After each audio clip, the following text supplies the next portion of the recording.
नोंथाङा आसार जानो मोजां मोनो नामा? नोंथाङा ओंखामजों बायदि रोखोमनि आसारखौ जानो मोजां मोनो नामा?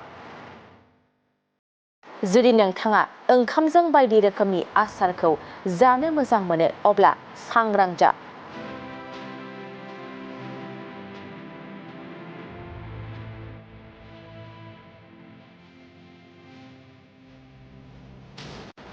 बांद्राय आसार जायोब्ला नोंथांनि देहाया खैफोदाव गोग्लैनो हागौ। नंगौ, आसाराव थानाय लेक्टिक एसिडआ नोंथांनि सावस्रिखौ गाज्रि खालामनो हागौ। जोंनि भारत हादराव बायदि बायदि रोखोमनि आसार बानायो।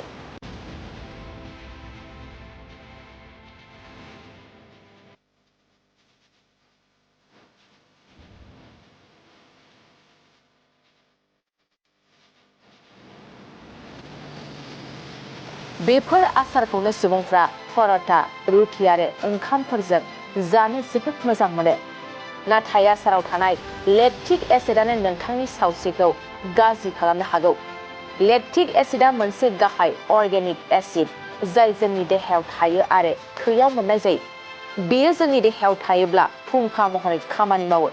नाथाय जुदि देहायाव बियो नांनायनि बारा थायोब्ला देहायाव जेंना सोमजिहोयो।